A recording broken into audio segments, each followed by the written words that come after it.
Assalamualaikum warahmatullahi wabarakatuh. Pada kesempatan kali ini, saya akan menerangkan apa itu pengertian kode etik guru. Kode etik terdiri dari dua kata, yaitu kode dan etik. Secara etimologi, kata etik berasal dari bahasa Yunani, yaitu ethos yang berarti watak, adat, atau cara hidup. Dapat diartikan etik itu menunjukkan cara berbuat yang menjadi adat, karena persetujuan dari kelompok manusia. Dan etik biasanya dipakai untuk pengkajian sistem nilai-nilai yang disebut dengan kode, sehingga terjemalah apa yang disebut kode etik. Atau secara harfiah, kode etik berarti sumber etik. Menurut Westby Gibson, kode etik guru dikatakan sebagai suatu statement formal yang merupakan norma aturan tata susila dalam mengatur tingkah laku guru. Maka dapat disimpulkan, kode etik guru adalah norma atau asas yang harus dijalankan oleh guru sebagai pedoman untuk bersikap dan berperilaku dalam melaksanakan tugas sebagai pendidik, anggota masyarakat, dan warga negara. Pedoman tersebut diharapkan nantinya bisa membedakan perilaku baik atau buruk seorang guru, memilah-milah mana saja hal yang boleh dan tidak boleh dilakukan selama menjalankan tugas sebagai seorang pendidik. Keberadaan kode etik ini bertujuan untuk menempatkan sosok guru sebagai pribadi yang terhormat, mulia, dan bermartabat. Isi Kode Etik Guru Indonesia. Menurut hasil rumusan Kongres PGRI 13 pada tanggal 21 sampai dengan 25 November 1973 yang bertempat di Jakarta. Yang pertama, guru berbakti membimbing peserta didik seutuhnya untuk membentuk manusia pembangun dan berjiwa Pancasila, seperti membimbing peserta didik di dalam hal mengerjakan sesuatu di dalam kelas harus disiplin dan konsekuen. Contohnya, dalam membersihkan ruangan secara kelompok, kita harus bersatu supaya pekerjaan lebih ringan dan lebih mudah. Hal ini sesuai dengan sila ketiga yang berbunyi Persatuan Indonesia. Dalam hal ini dapat membentuk peserta didik menjadi akhlak yang mulia, mengerti akan toleransi antara satu dan lainnya. Ini sesuai dengan Pancasila yang pertama yang berbunyi ketuhanan yang Maha Esa. Yang kedua, guru memiliki kejujuran profesional dalam menerapkan kurikulum sesuai dengan kebutuhan peserta didik masing-masing. Yang dimaksud dengan kejujuran profesional ini adalah melakukan kejujuran disesuaikan dengan situasi dan kondisinya. Contohnya, seperti di dalam memberikan suatu materi mata pelajaran, disesuaikan dengan karakter peserta didik dengan mengacu kepada kurikulum yang ada. Apalagi, di dalam memberikan suatu hasil penilaian, kita harus dapat dengan transparan dan terukur. Yang ketiga, guru berusaha memperoleh informasi tentang peserta didik sebagai bahan melakukan bimbingan dan pembinaan, tetapi menghindarkan diri dari segala bentuk penyalahgunaan. Jadi, informasi yang diperoleh guru dari peserta didik adalah suatu mata pelajaran yang tidak dipahami oleh peserta didik, contohnya seperti materi mata pelajaran IPA tentang proses terjadinya hujan. Informasi tersebut dapat digunakan untuk membenahi dan membetulkan materi mata pelajaran tersebut kepada peserta didik yang lain agar mudah dipahami dan dimengerti. Isi yang keempat, guru menciptakan suasana kehidupan sekolah dan memelihara hubungan dengan orang tua murid sebaik-baiknya bagi kepentingan peserta didik. Jadi, suasana yang diperlukan itu seperti suasana kebersamaan dan gotong royong. Dengan suasana demikian, dapat menciptakan suasana yang kondusif dan nyaman, sehingga yang dapat mendukung proses belajar mengajar.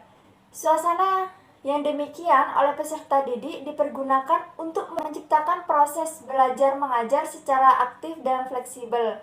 Yang kelima, guru memelihara hubungan dengan masyarakat di sekitar sekolahnya maupun masyarakat yang luas untuk kepentingan pendidikan. Jadi, hubungan lembaga sekolah dan seorang pendidik dengan masyarakat lingkungan di sekitar sekolah maupun dengan masyarakat luas itu sangat dibutuhkan dan mendukung proses belajar mengajar, dikarenakan dukungan masyarakat sekitar dapat menunjang proses belajar mengajar secara aktif. Contohnya, ekstrakurikuler pramuka. Isi yang keenam, guru secara pribadi dan bersama-sama berusaha mengembangkan dan meningkatkan mutu profesinya. Jadi, guru dituntut dan wajib mengembangkan profesi dan keilmuannya agar dapat menjelaskan dan membimbing peserta didik secara baik dan benar supaya dapat meningkatkan mutu peserta didik dengan secara baik. Isi yang ketujuh, guru menciptakan dan memelihara hubungan antar sesama guru baik berdasarkan lingkungan maupun di dalam hubungan keseluruhan.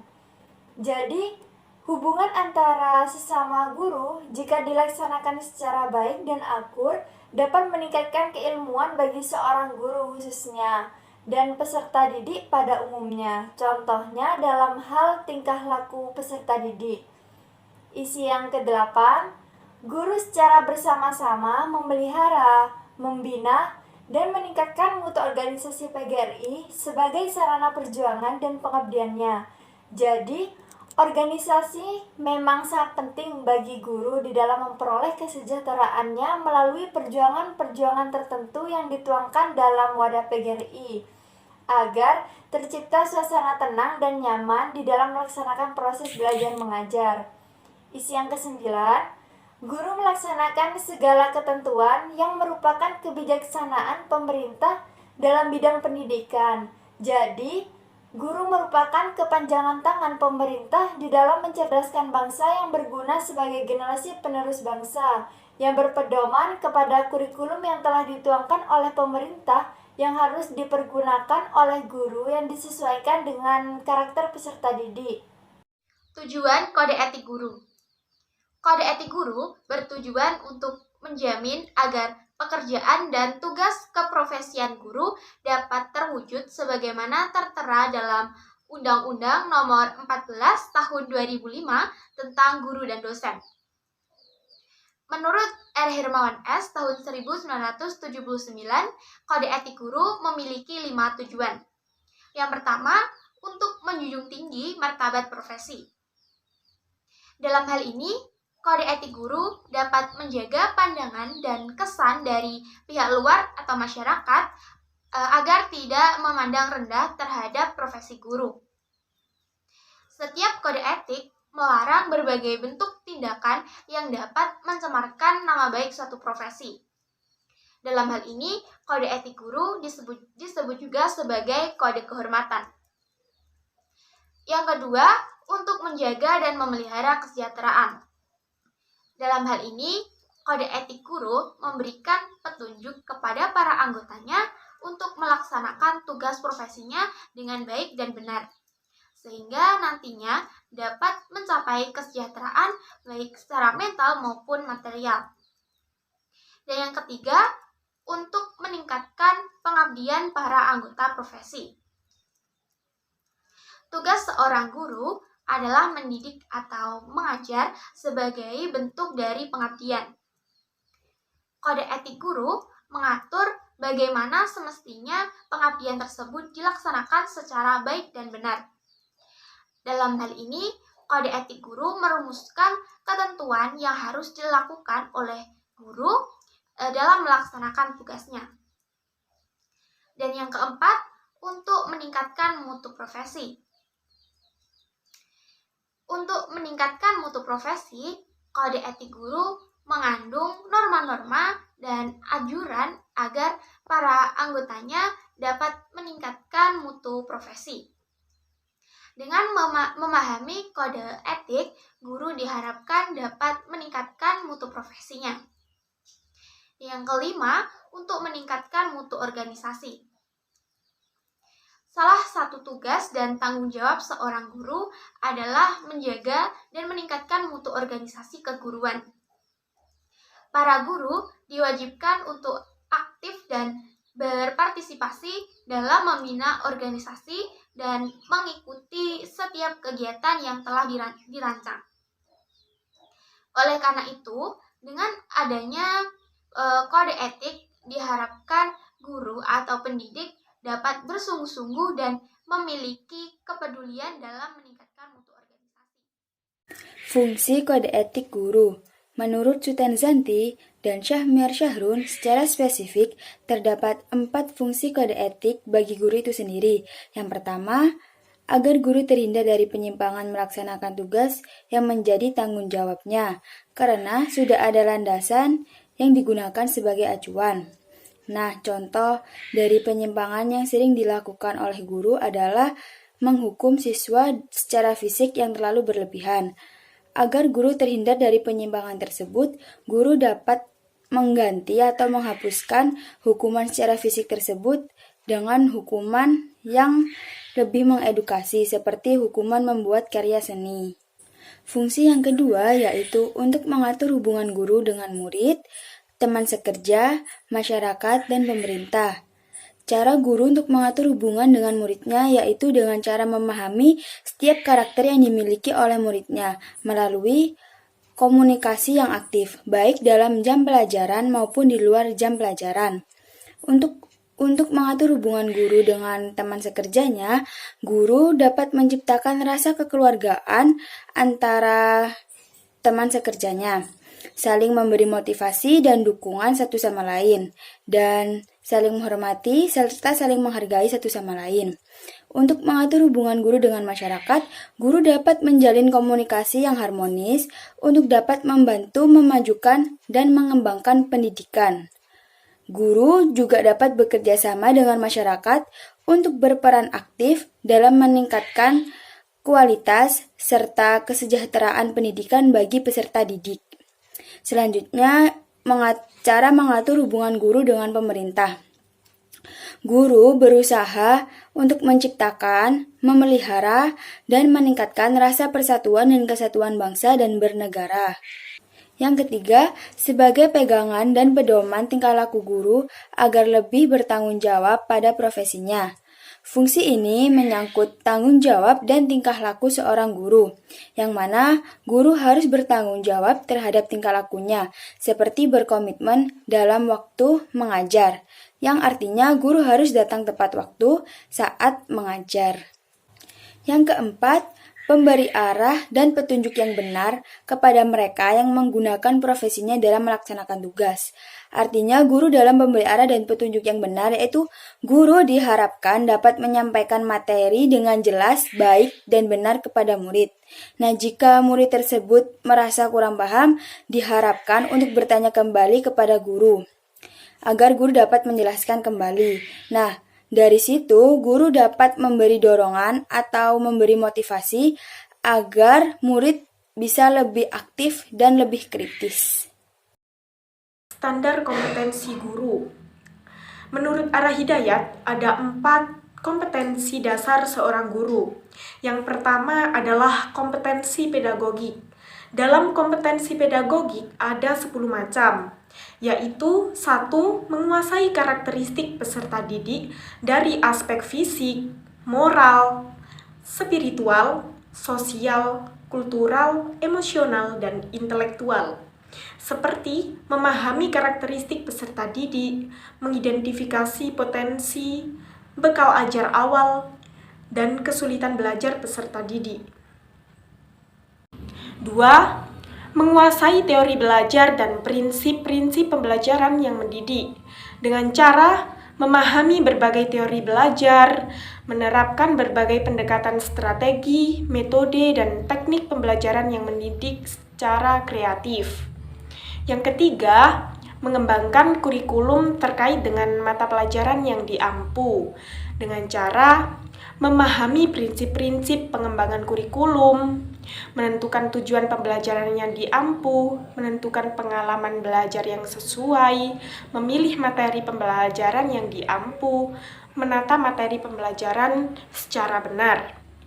Yang keempat, menyelenggarakan pembelajaran yang mendidik dengan cara memahami prinsip-prinsip rancangan pembelajaran, mengembangkan komponen-komponen rancang pembelajaran, menyusun rancangan pembelajaran secara lengkap, melaksanakan pembelajaran yang mendidik di kelas, di laboratorium, dan di lapangan. menggunakan media pembelajaran dan sumber belajar. Yang kelima, memanfaatkan teknologi informasi kepentingan belajar. Yang keenam, memfasilitasi pengembangan potensi peserta didik untuk mengaktualisasikan berbagai potensi yang dimiliki dengan cara menyediakan berbagai kegiatan pembelajaran untuk mendorong peserta didik mencapai prestasi secara maksimal dan menyediakan berbagai kegiatan pembelajaran untuk mengaktualisasikan peserta didik termasuk kreativitasnya. Yang ketujuh, berkomunikasi secara efektif, empatik, dan santun dengan peserta didik. Dengan cara memahami berbagai strategi berkomunikasi yang efektif, empatik, dan santun secara lisan, tulisan, maupun bentuk lain. Yang kedelapan, menyelenggarakan penilaian dan evaluasi proses dan hasil belajar. Yang kesembilan, memanfaatkan hasil penilaian dan evaluasi untuk kepentingan pembelajaran. Yang kesepuluh, melakukan tindakan reflektif untuk meningkatkan kualitas pembelajaran. Selanjutnya, kompetensi kepribadian. 1. Bertindak sesuai norma agama, hukum sosial, dan kebudayaan nasional Indonesia. Yang kedua, menampilkan diri pribadi yang jujur, berakhlak mulia, dan teladan bagi peserta didik di masyarakat. 3. Menampilkan diri sebagai pribadi yang mantap, stabil, dewasa, arif, dan berwibawa. Yang keempat, menunjukkan etos kerja, tanggung jawab yang tinggi, rasa bangga menjadi guru, dan rasa percaya diri. Yang kelima, menjunjung tinggi kode etik profesi guru. Selanjutnya, yang ketiga adalah kompetensi sosial. Kompetensi sosial ada 4 macam, yaitu 1. Bersikap inklusif, bertindak objektif, serta tidak diskriminatif karena pertimbangan jenis kelamin, agama, ras, kondisi fisik, dan latar belakang keluarga dan status sosial ekonomi. Yang kedua, yakni berkomunikasi secara efektif, empatik, dan santun dengan sesama pendidik, tenaga kependidikan, orang tua, dan masyarakat. Yang ketiga, yaitu beradaptasi di tempat bertugas di seluruh wilayah Republik Indonesia yang memiliki keragaman sosial budaya. Yang keempat, yaitu berkomunikasi dengan komunitas profesi sendiri dan profesi lain secara lisan, tulis, maupun bentuk. Selanjutnya, yaitu kompetensi profesional. Di dalam kompetensi profesional ada 5 macam, yaitu 1. Menguasai materi struktur konsep dan pola pikir keilmuan yang mendukung mata pelajaran yang diampu. Yang kedua, menguasai standar kompetensi dan kompetensi dasar mata pelajaran yang diampu. Yang ketiga, mengembangkan materi pembelajaran yang diampu secara kreatif. Yang keempat, yakni mengembangkan keprofesional dan secara berkelanjutan dengan melakukan tindakan reflektif. Yang kelima, yakni memanfaatkan teknologi informasi dan komunikasi untuk mengembangkan diri.